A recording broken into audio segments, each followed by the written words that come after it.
McGill University in Montreal, Canada. It boasts an enrollment of more than 40,000 students from 150 countries. The campus employs 1,700 professors teaching 300 programs of study, and it's proud to be home to 12 Nobel Prize winners.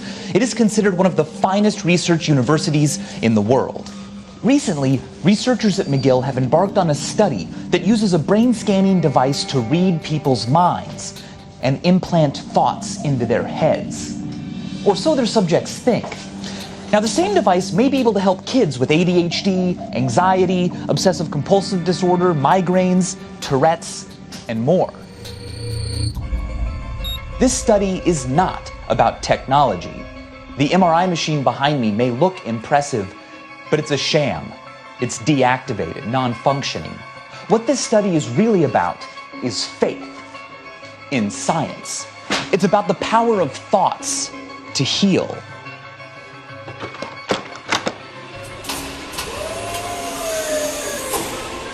All you need is the power of suggestion.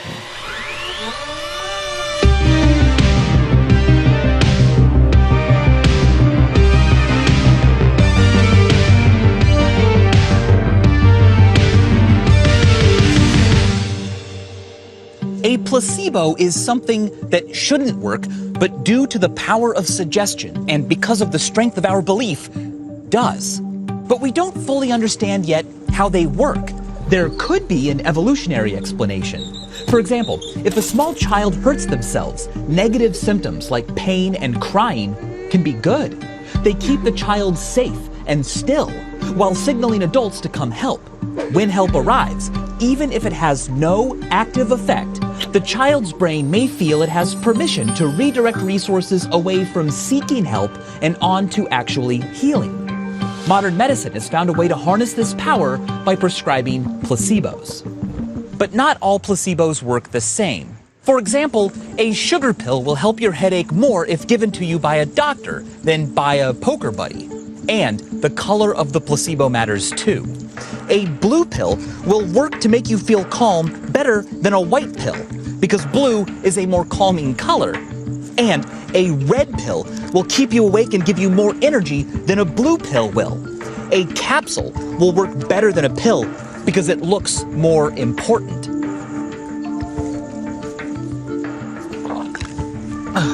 Also, an injection will work better than a capsule because it seems more serious and potent. There's even evidence that fake or sham surgeries have positive effects. It may be fake medicine, but the effects can be real. And not just because the patient feels better psychologically. We're talking real physical healing, thanks to the power of the brain.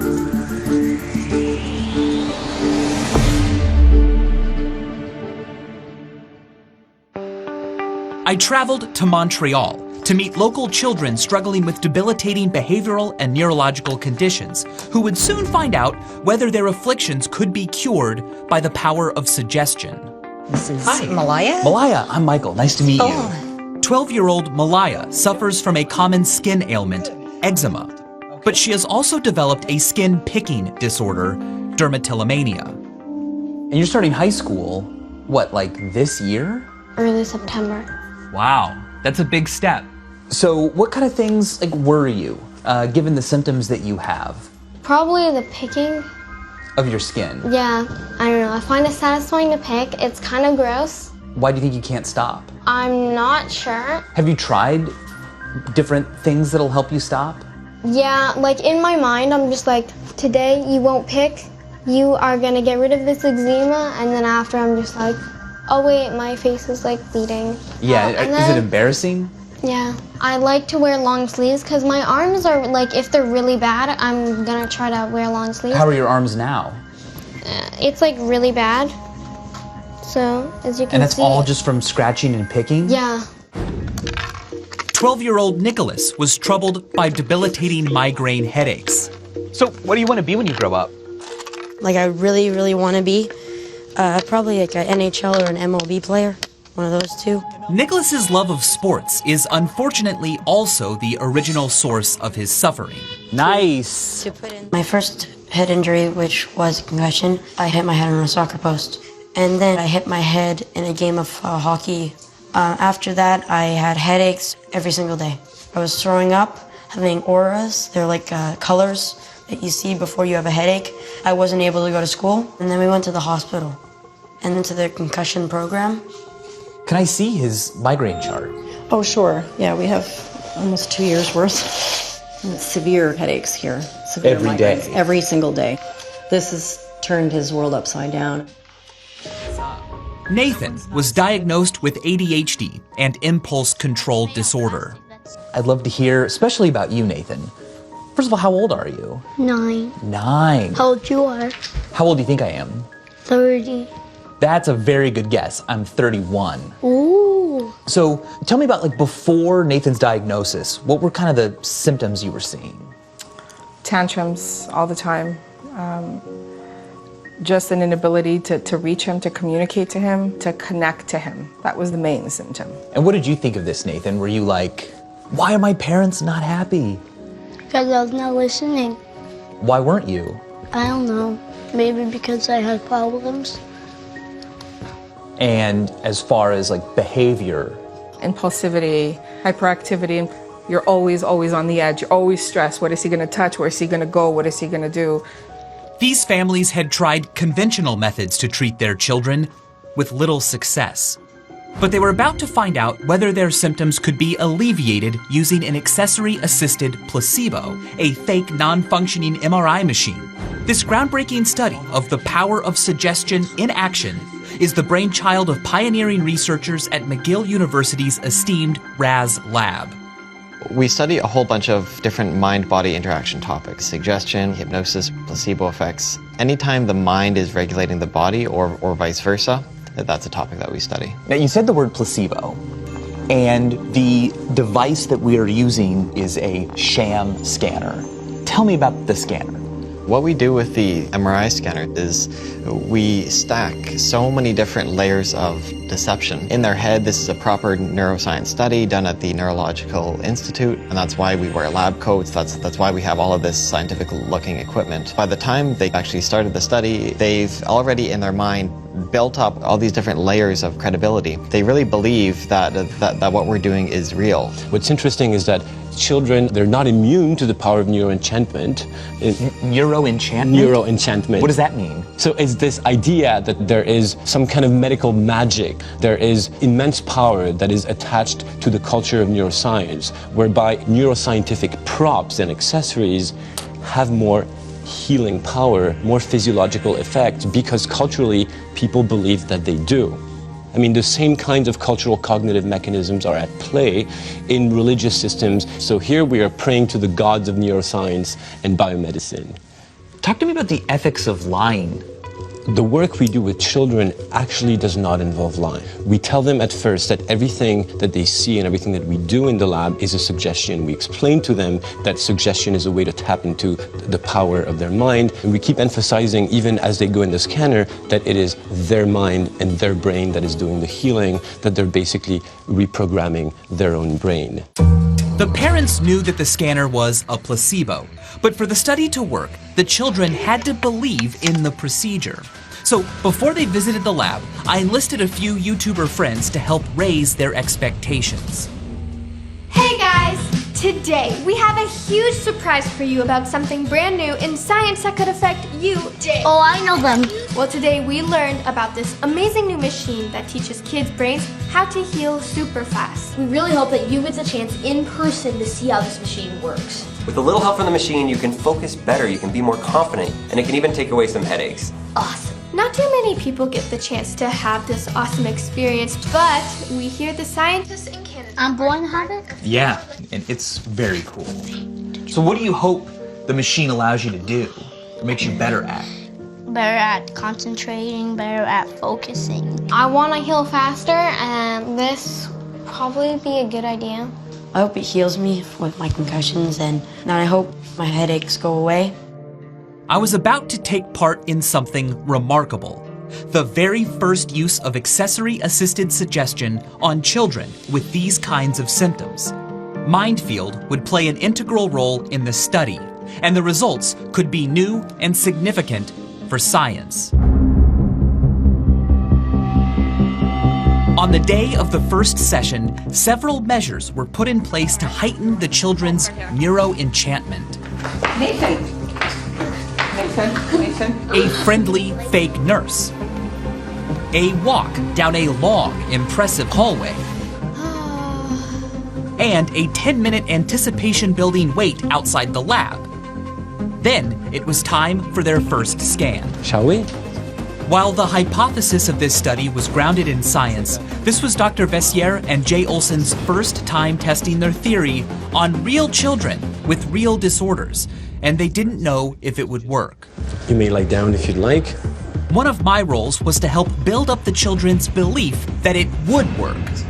As you go into the machine, you'll relax more and more. Would you like to relax slowly or quickly today?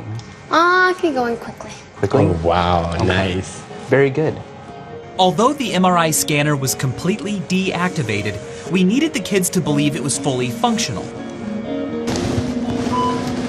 So Jay played a series of realistic sound effects to signify that the machine was working, while Dr. Vsauce planted the suggestion that it would help the patient heal. You might notice some unusual feelings, perhaps a tingling. Your brain is continuing to learn and to heal and to help you find this constant feeling of confidence.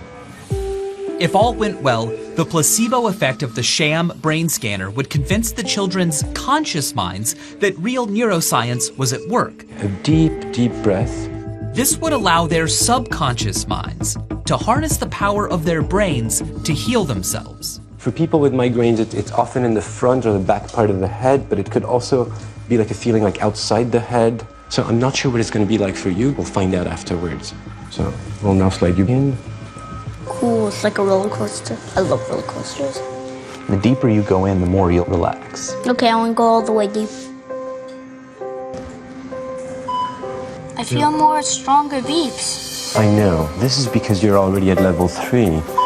You might notice a deeper feeling of relaxation. Yes, I can feel it. Can we go a little bit deeper, please? Yes. Oh, my whole entire feet. Nice. The scientists at McGill believe the children's brains have always had the ability to control their symptoms. The children just needed to believe it themselves. Yeah, so the beeps can sometimes make people sneeze as a sign that they're relaxing just very deeply. Right. Very well. You did very, very well, Nathan. The children all appeared to enjoy the procedure, and the researchers and I did our best to reinforce their neuroenchantment. So when you heard the first set of beeps and the second set of beeps, did you notice feeling them in different parts of your body? Well, the first time I went in the machine, I kind of felt it here. Okay, good. What level was she taken to today? Level 2. Level 2? Yeah, level 2 is great, yeah. Yeah. When I was in the machine, I felt like I was going like backwards and forwards. Okay, that's very good. That's a very good sign. You might have noticed how you were yawning. Mostly. That's great. For a kid with hyperactivity, Nathan was already appearing calmer. But before our young subjects left the lab, Dr. Vsauce bolstered the suggestion that today's session would help them continue their healing process. So I know for sure that you're going to be more relaxed, much, much less anxious.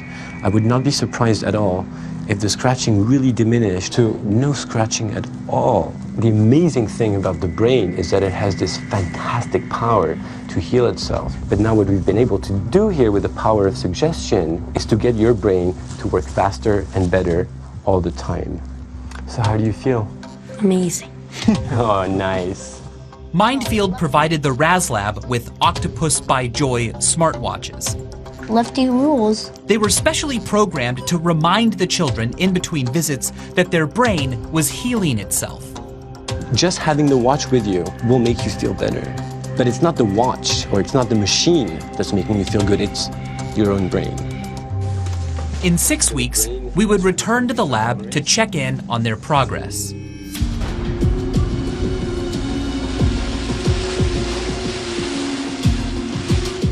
This high-tech contraption is pretty much what McGill University's first sham brain scanner looked like. It was an old, discarded hairdryer. but the patients didn't know that. In the original study, 56 undergraduate students were told that it was able to reduce pain, cause amnesia, influence sexual attraction, and produce various other impressive effects. The lab's new, more modern sham brain scanner shows even more promise. And I was invited to participate in its test on a whole new group of adult subjects. Okay, so you can come in here and just grab a seat. Yes. These college students are fully aware of what's possible today with neuroscience.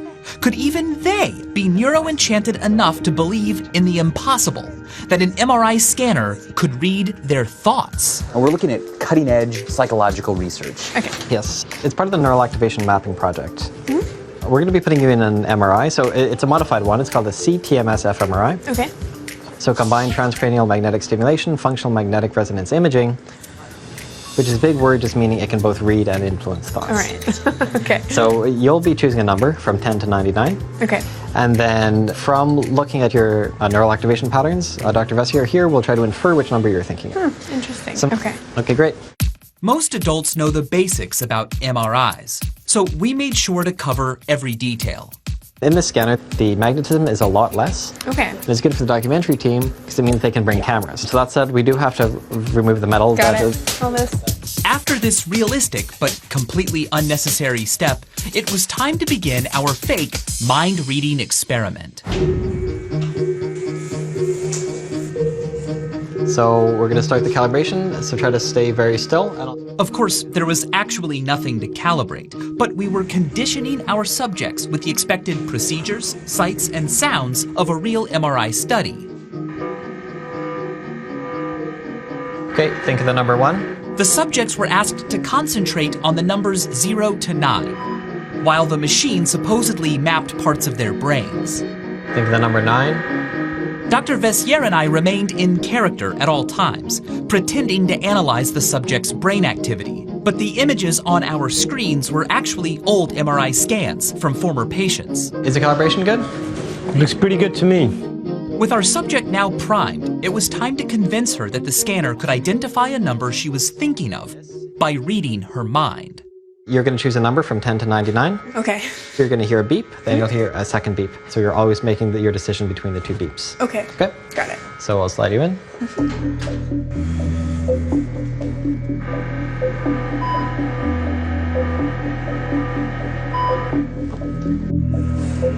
So hold on to that number for just a second. Okay. They're going to print it out and then we'll see. Okay. It was pretty clear. We pretended to give Jay the results of the MRI's analysis, but actually Jay was about to add the subject's number to the document with a little sleight of hand. Okay, so you can stay lying down just for a second. What was the number? 31. 31. Okay, cool. So if you can sit up here. What? So it's pretty close, but it's swapped, huh? Yeah. Okay. That miss was actually intentional, so the results didn't appear to be perfect, adding to the realism. So you're doing well. We'll do another trial of this, the same thing. Okay, I'll slide you in. Michelle thought of a new number. Would the scanner get it right this time? Super clear. It's clear. Really good It's clear. this time. All right, they think the signal is clear. What Okay. was your number? 27. 27, did you say? 27. Okay, great. Yeah. So if you can sit up here. Yes. Oh, wow. What? I don't understand. Crazy. So you chose 27. Did. And the technician thought 27 as well. Okay. Yeah. Oh, wow. How does that feel? I didn't expect it to be so specific. Yeah. A lot of different areas in the brain could be lighting up just to think of the concept of a number. What do you know? It worked. Thanks to the wonders of science, or rather, the skills of Jay, who in addition to being a neuroscientist, happens to be a professional magician on the side. While Jay won't reveal the secret of the trick, the mind-reading illusion is very similar to the mentalist tricks that have entertained audiences for over a century.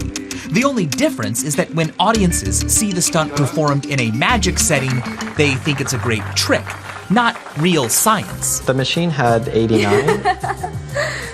That's cool. However, in the impressive scientific setting of the RAS lab, these subjects thought our magic trick was real science. Oh my God. They didn't realize that the real science they were experiencing It's pretty cool. was the power of suggestion. Oh, wow. A dose of neuroenchantment this powerful can make for a formidable and effective placebo. I want to talk about the physical sensations. Sure. What was your experience? It felt like a headache was coming on. It sort of felt like tingling through my head. Where? Just through this area. Like this whole area felt more like full. I felt like a sort of a pressure or something like that. It was a strange feeling. So this, Like back here a little bit. in the back? Yeah, a little bit in the back. Somewhere in the back of the head, right? Yeah. Interesting. Some tingling inside my head. Okay. I want to hear what it felt like to have your mind read. That was very strange. I think I was probably skeptical, like going into it, and then I couldn't figure out as I was thinking, like how that would happen otherwise. And so I'm just, I think, in a baffled state. Yeah. It was time to clear up this baffling mystery. So, some deception has been going on today. Dr. Olson is not reading your mind. Neither is this machine. This machine is deactivated. Oh, okay. All the noises were coming from a speaker. It was an illusion. Oh my God. That's pretty cool. Dr. Olson is not reading your mind. The sounds you're hearing are not magnets, it's just from a speaker. The machine in there is actually deactivated. It's not working. Wow, it's like placebo. Yeah. So That's exactly what it is. Now imagine tapping into this power for other effects, like healing, for example. Right. Wow. I definitely believe the placebo effect is alive and well.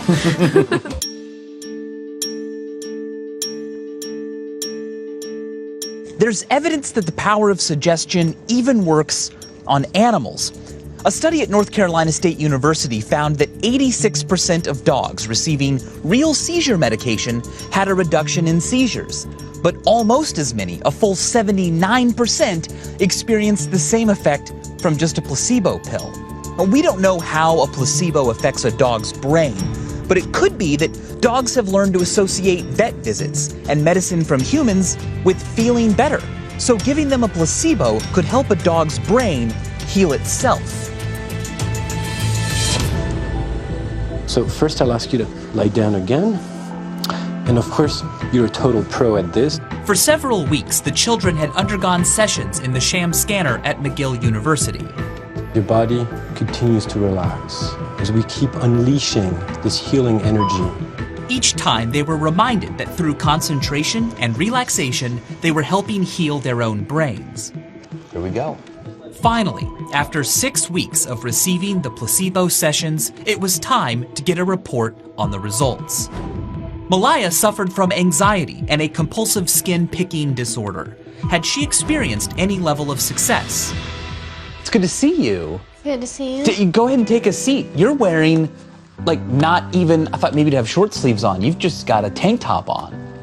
Your arms look fantastic. They've really gotten better. And your face, I mean, all of it. Why do you think you're better? I'm guessing it's the machine. Yeah, what about it? I'm not really sure how it works, but I'm picking a lot less. Sometimes if I see like a tiny flake, I'll just leave it there. That's a pretty short amount of time for such a big change in the way you think and behave. That's awesome. I don't really feel the urge to do it as much as I did before. So it's a big improvement, I guess. Yeah, that definitely feels like and sounds like your brain being powerful. It's obviously doing something because my arms are better. Well, you seem a lot more confident, holding your head up higher. Would you agree, Anne-Marie? Yes. She seems less anxious. She's more positive overall.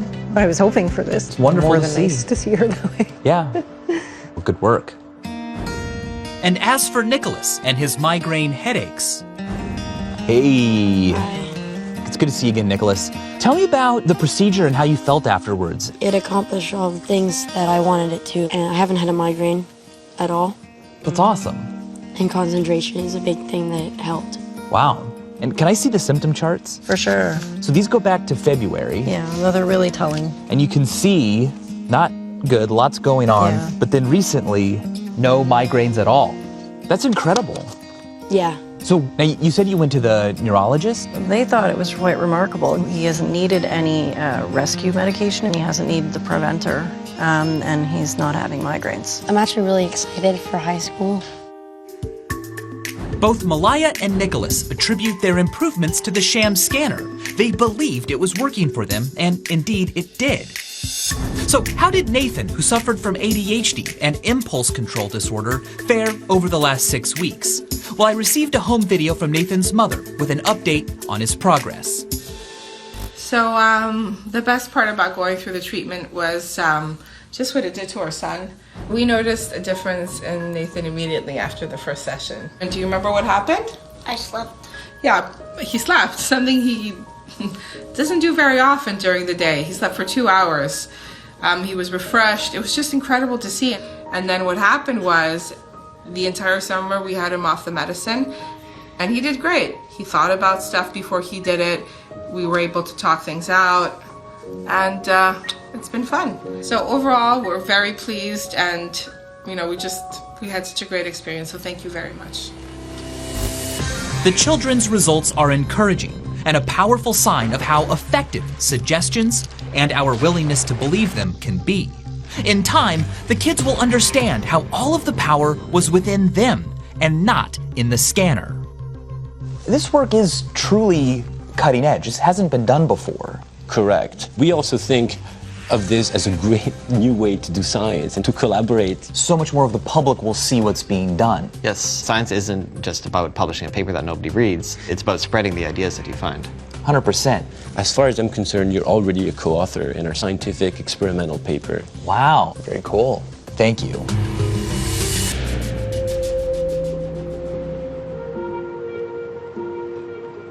The children's improvements were caused by the placebo effect, and no deception was used to mask that. The parents knew the machine was deactivated, and the children were only told that it had the power to put a suggestion in their brain, a suggestion that ultimately came from themselves. But surely, the more people learn about placebos and their lack of intrinsic power, the less effective they'll be, right?